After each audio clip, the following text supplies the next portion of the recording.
Miami Hurricanes on Saturday just held their first full scrimmage of spring football. It was closed off to the media. It was highly secretive, but we have managed to escape with the following intel.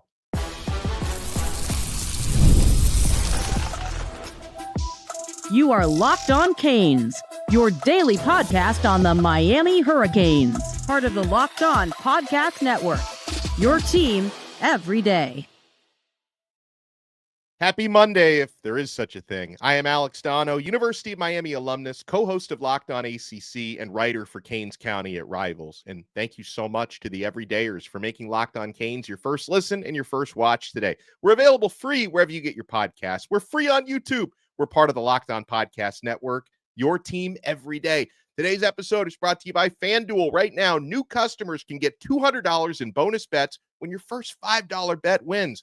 On this loaded episode, hold on, I realized I forgot to switch out my background properly, but on this loaded episode, we are going to talk about newest Miami Hurricanes commit. Joel Ervin is in. He is a Cane now, officially committed after that pool party. We're going to talk about where Miami stands with some of their top recruits here in the class of 2026. But yeah, we've got to talk intel coming out of that top secret Miami Hurricane scrimmage. And by the way, if you're in here watching us live, make sure to smash that like button, subscribe to Locked On Canes on YouTube. Make sure you subscribe to the audio version on Apple Podcasts, Spotify, wherever you get your pods. So some of what we're hearing coming out of Miami scrimmage on Saturday, Rueben Bain looked very good and very disruptive. I think Bain is playing with an extra chip on his shoulder right now in practice after being injured a lot last year, really affected by that. His statistics and his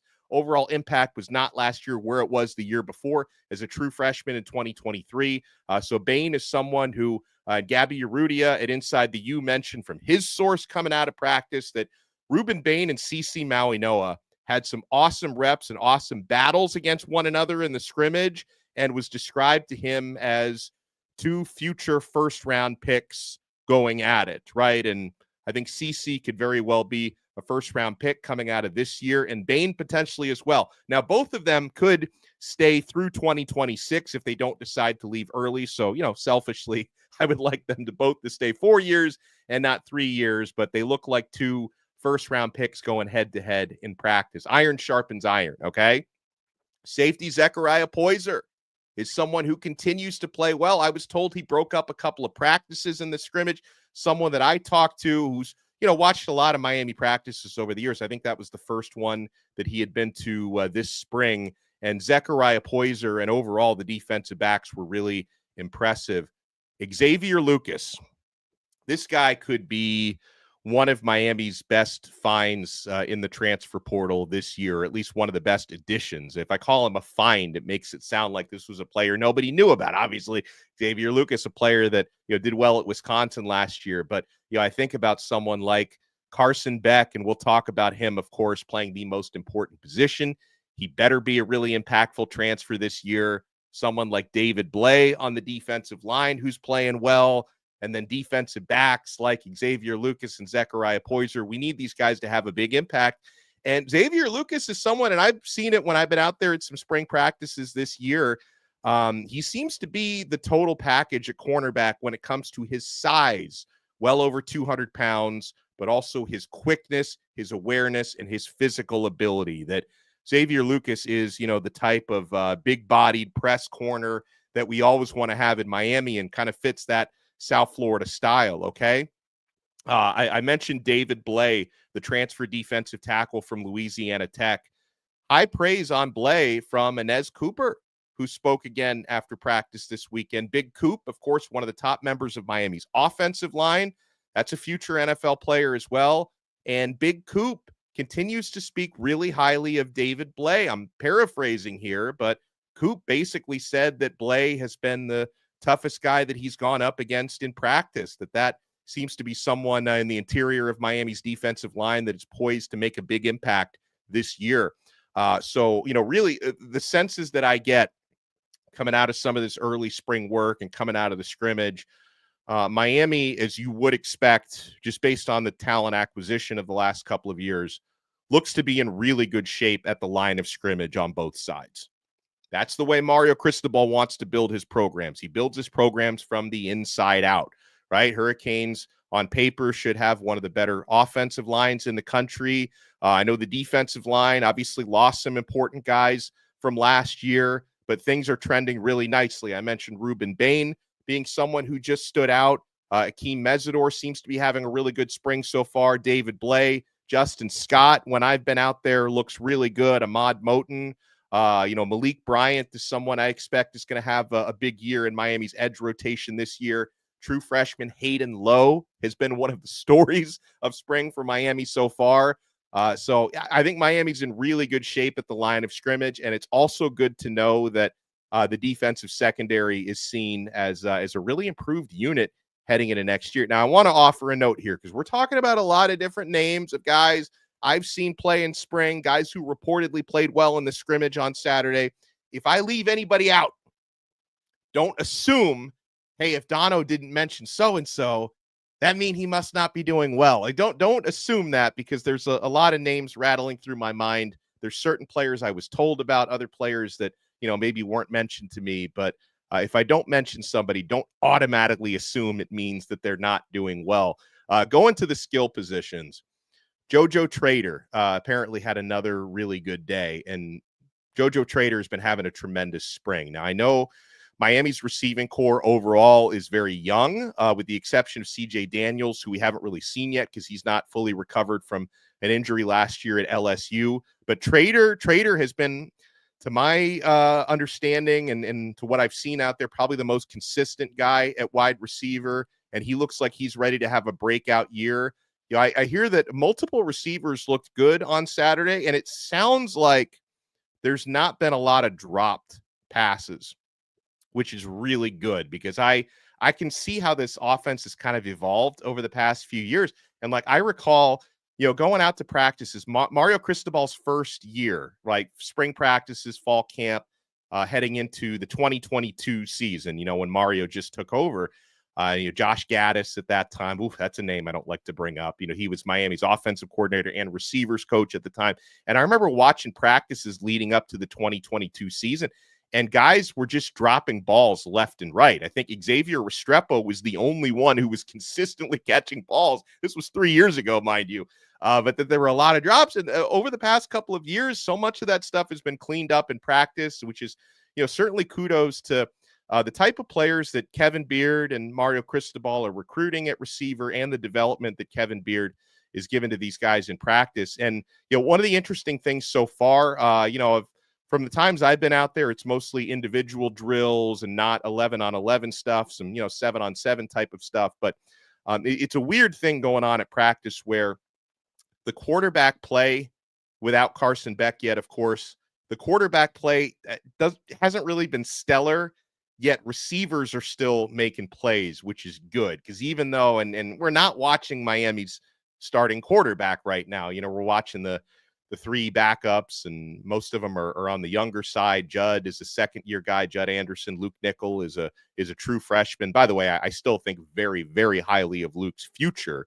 It's just, first spring, early enrollee, probably going through some of those usual growing pains. So even though the quarterback play has not been outstanding, we're still seeing plays being made by receivers. I think Joshua Moore had, another contested catch. He seems to be doing a lot of that. That's the true freshman, 6'4", 215 plus wide receiver. Hearing good things coming out of the scrimmage about Daylyn Upshaw. Continue to hear good things about not only Malachi Toney, the true freshman everybody is excited about, but also the guy that he's competing with in practice heading into his third year, Nathaniel Ray Joseph. Ray talked about this. I got a couple of quotes from Ray. He spoke after practice. He really appreciates the way that he is being pushed by Malachi Toney, and he's embracing that competition. Ray Joseph said, quote, "No complacency. There's no room for it," he says. "We have a guy like Malachi that comes in the room. He's great, can do it all. So I have to step my game up," he says. Now he has to step his game up. It's always like that. Being in South Florida, that's your team. Somebody to push you, take your job. That's how we work. That's what Miami needs, what Miami was built on. Everybody competing, everybody's good, he said. And Ray Joseph, by the way, added that he loves Miami and he's loyal to Miami. If anyone out there is like trying to speculate, is this guy going to stick around or not? I think Ray, it's safe to say he's probably having, the best spring that he's had so far in Miami. I guess this would be his either second or third spring. I'm not sure if he was an early enrollee. I think he was a couple of years back, but he's been trending well. Good reviews for the running game. Most of the reps being had by, and Gabby Urrutia mentioned this, most of the reps in the running game, as you'd expect, are from Mark Fletcher. And he's kind of going to be your top guy this year. So, Fletcher and Jordan Lyle are the ones that are carrying most of that load. And, Urrutia at Inside the U mentioned something else about the defensive line, that a young defensive lineman who continues to look good and pop in practice is freshman early enrollee Dante Simpson out of Chaminade, that he flashed a little bit in scrimmage. He's having a really good spring. And yeah, I mean, listen, Dante, if he can even be part of that rotation year one, I welcome that. Or if he's setting his foundations to be a big time player a year, two down the road or right away, it's good to know Miami is stacking guys at the line of scrimmage on both sides. And man, folks, we have so much more to break down on this brand new episode of Locked On Canes. We need to have a conversation about the pool party and Miami making a move with some top recruits. And speaking of making a move, Miami landed a new commit on Saturday night. I apologize that I'm like 48 hours almost delayed in talking about this. So the Hurricanes pulled off a flip of former Louisville committed offensive lineman, decommitted from Louisville. He is all Cane now. Joel Ervin, welcome to the U. We'll talk about what Ervin brings to the table. Plus, folks, some absolutely awesome details on why Ervin became a Miami Hurricane and ditched Louisville in the process. This really paints a powerful story as to how Mario Cristobal and his staff recruit and what sets them apart from other coaches around America. You guys want to keep it locked right here. We're only getting started on this brand new episode of Locked On Canes. Oh, and my friends, I am only getting started on FanDuel. March Madness is here. FanDuel is giving you the chance to get in on the action like never before. We head to the Final Four right now. New customers can get $200 in bonus bets when your first $5 bet wins. That's $200 extra bucks to use on everything from buzzer beaters to Cinderella stories, even to who's cutting down the nets. Guys, I got to say, that in real life, I don't have much love for the Duke Blue Devils. But when it comes to betting on Duke in the tournament, we have done very well. They absolutely blew out the Alabama Crimson Tide in the Elite Eight. So we've been riding the Blue Devils. I've had them on top of my bracket. That's just an unbelievable team. Cooper Flag and the whole gang. Guys, the FanDuel app is simple and easy to use. And when I win, I get paid instantly. No waiting around. So visit FanDuel.com and get in on the college hoops action all tournament long. The NCAA tournament is here, and so is the Bracket Breakdown. Locked On Podcast Network and Amazon Fire TV channels are teaming up to deliver NCAA tournament coverage like never before. Watch studio shows featuring former players and Locked On's local experts as they guide you through every upset, buzzer beater, and bracket matchup. Stream it all for free on Amazon Fire TV channel. Search Bracket Breakdown to see it all for free. It's your team every day. And I hope you guys have been watching Bracket Breakdown because Andy Patton and Isaac Shade have been doing a tremendous job. All right, so the Miami Hurricanes, after that pool party, didn't take long for, I think I called him Joel, but I guess Joel is like my South Florida pronunciation of his name. I think he goes by Joel. Joel Ervin out of Fort Myers, big offensive lineman, 6'6", 310 pounds. I think he might even be heavier than 310 now, but that's where he's listed. Joel Ervin, who was recently committed to Louisville. He's been to Miami on 2 visits in like the last week and a half. And after the first of those, the previous weekend, he decommitted from Louisville. There had been a lot of Miami smoke ever since that time. And then after Mario Cristobal's pool party, Joel Ervin decided to lock it in and become a Miami Hurricane. And so Miami lands this player, obviously over Louisville, where he was previously committed, but also over Florida, Florida State. He visited both of those recently, FSU and Florida, but he didn't get the same sort of love that he got from Miami. USC was in the mix for him, Texas, Auburn, and North Carolina. So Joel Ervin is, he's technically a 3-star prospect, but he's got a 4-star offer list. I mean, if you follow the offers and the teams that are after him, and I hear that Miami thinks very highly of Ervin, and they think that this guy is going to develop into a full stud.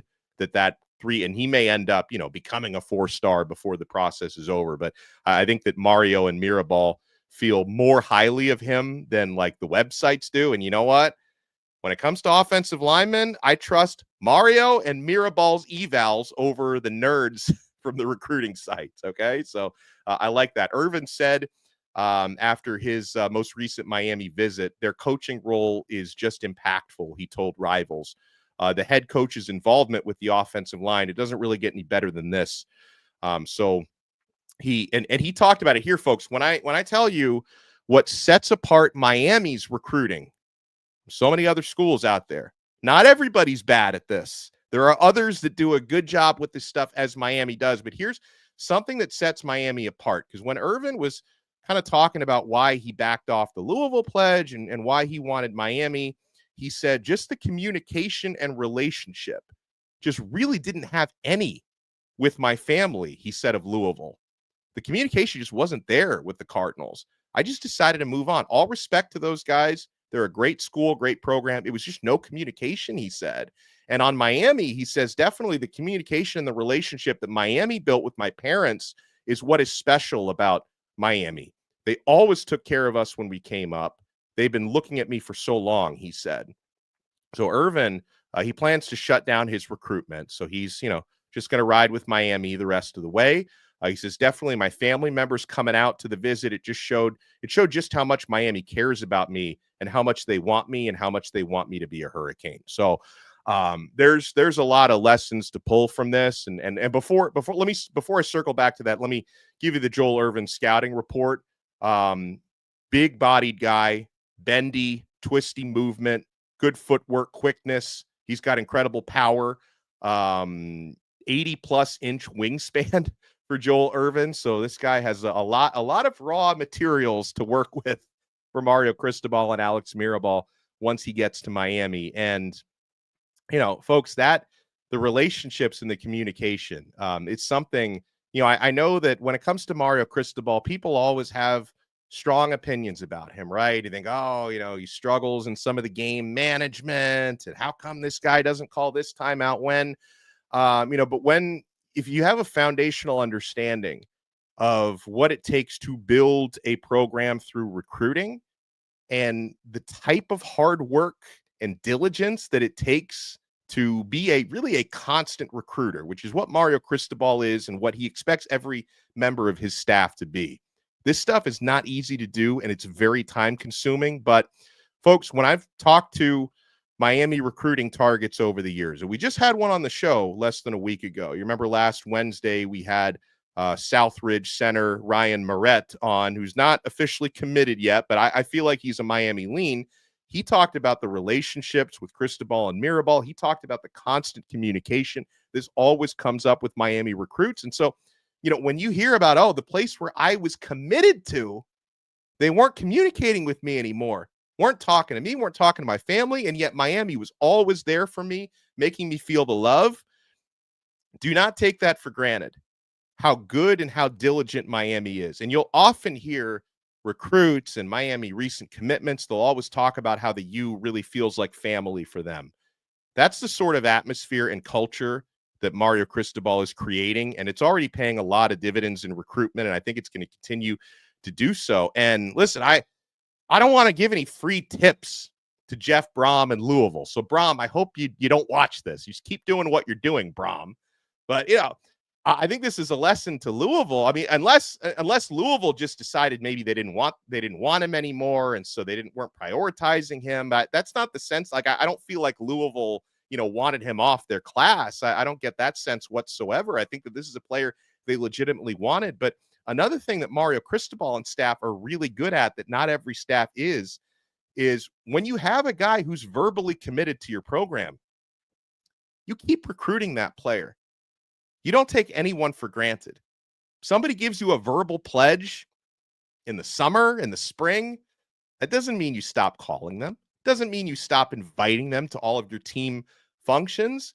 Like, Mario fully understands that even when you get a verbal commitment, you still keep recruiting these players. Apparently, not every program got the memo there. And that's why you'll sometimes see a player flip, because if you verbally commit somewhere and then all of a sudden you're not, Brahm's not blowing up your phone anymore because he thinks he's got you in the bag, then, Mario Cristobal is going to be lurking. He's got the loafers on, the khakis, and he's lurking in the shadows, ready to steal your recruits. That's the way that it seems to go. So I thought that was a really powerful quote from Joel Ervin about why, Miami was the spot for him and why they really stood out. And this seems like an awesome young man, an awesome player. And also, for what it's worth, and I had a conversation about this with Marcus Benjamin. I was on the Storm Tracker podcast with him earlier this morning, and we talked about this. For Ervin, Miami's also a lot closer to home. I mean, it's a Fort Myers player. It's like about a 2-hour drive across Alligator Alley. So it's obviously a lot easier for his family to get to games and get out to practices. So I think Miami being the move for Ervin makes a lot of sense. Now, here's an important note on Miami having just landed Ervin and Miami having landed a couple of offensive tackles already in this class. People are wondering, does taking another offensive tackle, does that mean maybe Miami is no longer fully in or doesn't feel like they're able to land guys like Keenyi Pepe, Jackson Cantwell, two of the top tackles in the class? My understanding is Miami is still all in on both of those guys, and that they would absolutely, if they have the opportunity, would of course they're both takes, Keenyi Pepe and Jackson Cantwell. Pepe, who's a highly graded 4-star offensive tackle. Cantwell, top-rated player in the entire class. Cantwell wasn't at the pool party. He lives in Missouri, so he can't come down every week, but Cantwell has been on campus a couple of times very recently. I think Miami is strongly positioning themselves in the Jackson Cantwell recruitment. Same thing with Pepe from nearby IMG Academy. And that, Miami would absolutely, if they have the opportunity to do so, are still in a good position to land both and would take both on top of what they have. And I get the feeling that, and it makes sense this year, because it's the class of 2023 was the recruiting class when Mario took a lot of landed a lot of big time offensive linemen. Had, of course, some important ones in 2022 as well, like Derrek Cooper, who's going to be a 4-year starter at Miami. And, of course, a lot of those guys are going to be moving on to the NFL or out of eligibility next year. So it really makes sense for this year, again, 2026, to be another stacked offensive line class. And I think Cristobal is putting a lot of chips on his table to maybe land an even better O-line class than that class of 2023. This could end up being the best offensive line class in Miami Hurricanes history. All right, so we had the recruiting event over the weekend. You had a lot of recruits watch the Miami scrimmage. They went over to Mario's house to party, barbecue, pool party. They have like a Marcus was telling me, like, they have like a special name for it. It's like the Spring Splash, I think is what they called the pool party. So here's some of the feedback on top Miami recruits after that big recruiting event. We have it for you. You want to keep it locked right here. We're not done yet on this brand new episode of Locked On Canes.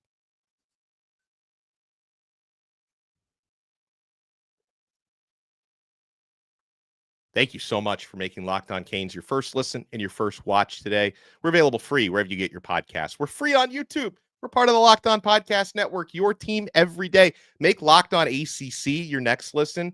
Kenton Gibbs from Locked On Wolfpack and I host that show. We take you around the Atlantic Coast Conference. Of course, we've been tracking Duke's NCAA tournament run, all the conference realignment rumors. We'll have a new episode tonight, Locked On ACC, wherever you get your podcasts. So make sure you subscribe to Locked On ACC and make sure you subscribe to Locked On Canes. I know we got the everydayers in here watching us on YouTube, but if you haven't hit that subscribe button, guys, we are getting so close to 20,000 YouTube subscribers, which would be a really cool milestone when we get there. It's a matter of when, not if, but I want to get there this week. So if you haven't hit the subscribe button yet, subscribe to Locked On Canes on YouTube, and let's try to get to 20K before the week is done, shall we? All right, so I mentioned expecting a big, solid offensive line class this year, and Miami looks to be in good shape with the IMG offensive line trio, Keenyi Pepe, Xavier Carr. That's the hardest shot I've taken at his first name.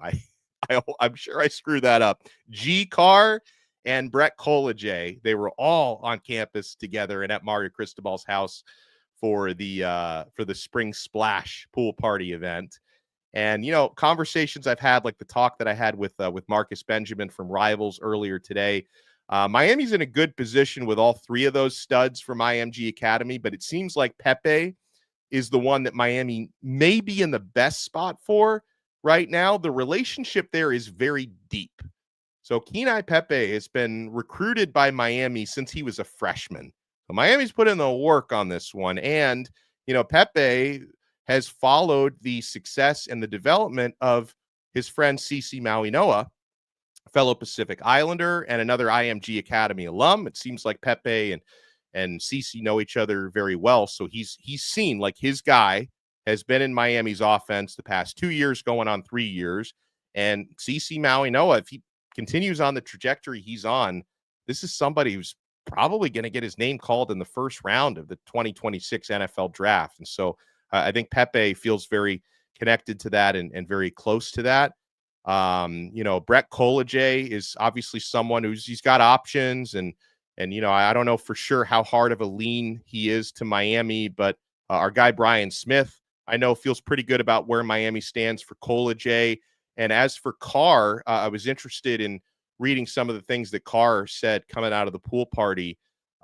He describes Alex Mirabal, Miami's O-line coach, not as a coach, but as a member of his family. So that relationship is one that runs deep. So those are a few more of the offensive linemen that Miami is after. And, you know, we mentioned Ryan Moret from Southridge. He was also at the pool party. That's someone we had on Locked On Canes last week.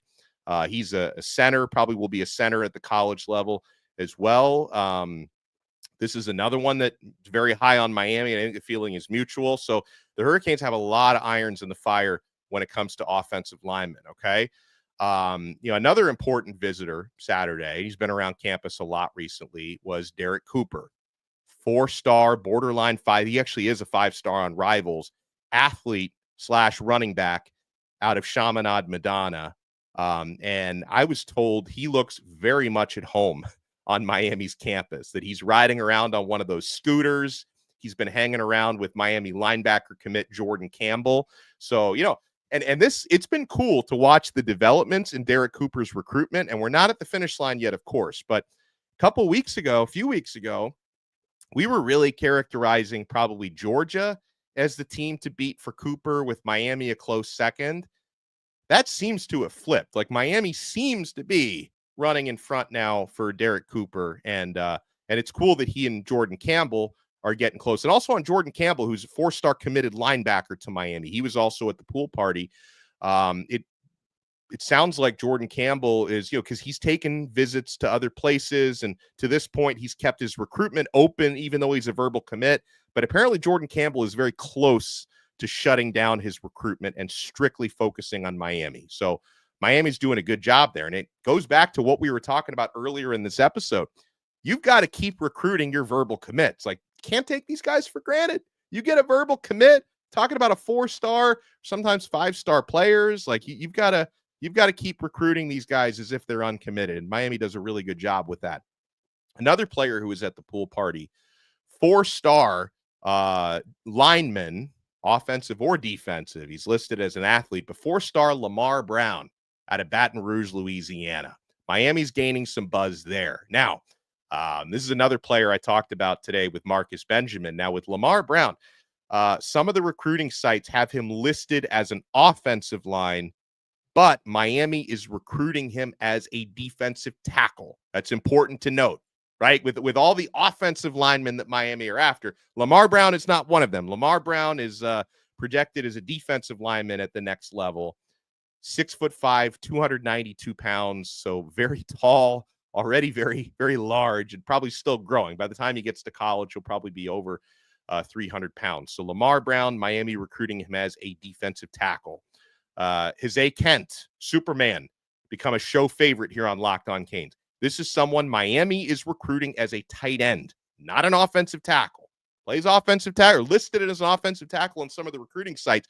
But not only is Miami recruiting him as a tight end, I've been told that Kent only wants to be recruited as a tight end. And if there are any schools out there that say, hey, we see you as an offensive tackle, not a tight end, he's probably crossing those schools off his list. So you have to be willing to recruit him as a tight end. And, 300 pounds, really heavy for a tight end. However, Superman Kent, as they call him, is a little different, okay? Because this is a 300-pounder who runs a verified 4.7 40-yard dash. Someone that size is not supposed to run that fast. 4.7 40-yard dash. So keep that in mind. Another player Miami hosted over the weekend, defensive lineman, interior defensive lineman, Vodney Cleveland. He's out of Alabama. So, of course, throughout his recruitment, he's gotten some projections to land at Bama, gotten some projections to land at Auburn. Miami recruiting Vodney Cleveland heavily. And something that could help Miami in this chase is Cleveland has a really good relationship with Miami's new defensive tackle coach, Damian Lewis, because Lewis was recruiting him heavily when he was at Colorado. So their relationship goes back a couple of years. And it seems to me like if Miami is able to land Vodney Cleveland, who's a great player, there is competition out there, of course, but that Damian Lewis is going to have a lot to do with that. And he's also very impressed with Jason Taylor. And why not? You're talking about the Pro Football Hall of Famer. So why not be impressed with Jason Taylor? So, yeah, those are a lot of the nuggets that I've been able to gather, talking to some folks about recruiting, about the scrimmage. And again, there's names that I didn't mention. Don't assume that these guys aren't doing well. Another thing I should mention, and I've seen some buzz going around. Yeah, I talked about the fact that, of course, to this point in spring practice, the only quarterbacks who have been throwing are the guys not named Carson Beck, because Beck is still waiting on his full clearance coming off the elbow surgery. There is some buzz that, and I hope this is true, and I hope I'm not overselling this, but there is some buzz that maybe within a week or two, Beck is able to get that full clearance to throw. But I go back to another quote from Ray Joseph. Ray Joseph said this about Carson Beck: a great dude. He's for the team. You can go to him to talk, he said about Beck. He's real knowledgeable. If I go out there and run something and it isn't as precise, he'll say, listen, this right here, you can do it like this, and it works. Even though, he's watching practice, he does a lot of coaching, helping us get better, Ray Joseph said about Carson Beck. And yeah, guys, the times I've been out to practice, I know obviously Beck is limited in what he's able to do just with the throwing elbow, but he's going through drills. He is engaged in practice. He's doing everything other than throw. He's been working on footwork, working on timing. He's been observing the other quarterbacks and observing the receivers. So, he's doing what he can when it comes to mental reps and physical reps that don't involve throwing the football. So we hope that he gets that clearance to throw the football really, really soon. And, I see our guy, Steve, says, I want Calvin Russell to the U. Listen, with Calvin Russell, 4-star, borderline 5-star wide receiver, it's still, to this point, I get the sense that it's a Miami versus Syracuse battle for Russell. But, Miami's got some big edges there. First of all, Russell is local. So, the distance to Syracuse, New York, which, by the way, not a place anyone wants to go to by choice. Like, if you have the choice, I can live the next 4 years in Coral Gables, Florida, or Syracuse, New York. It seems like a pretty easy choice to me. His mother was an all-time great Miami Hurricanes women's basketball player, former athlete at the U. So, sounds to me like with the connection, the legacy stuff, the distance to home, I've got to think Miami has an edge there with that. All right, my friends, huge thank you and shout out for making us your first listen and your first watch today. Make sure you subscribe to the audio version, guys. We are all over it on Apple Podcasts, Spotify, wherever you get your pods. I want you guys to check out the Storm Tracker podcast just this morning. If you missed it, I was on with Marcus Benjamin from CanesCounty.com, he's also one of my bosses. I do some writing for Canes County. They have a special going on right now, by the way. If you use their code UMSPRING25, you get 50% off an annual subscription. So there's good stuff going on there. We got good stuff going on in the Locked On Canes Insiders chat. If you want to click the link in the show description below, try it free for 14 days. We'll talk to you guys again next time on another episode of Locked On Canes. Thank you so much for being here. Thank you so much for smashing that like button. And we'll talk to you again tomorrow right here on the awesome Locked On Podcast Network. Your team every day.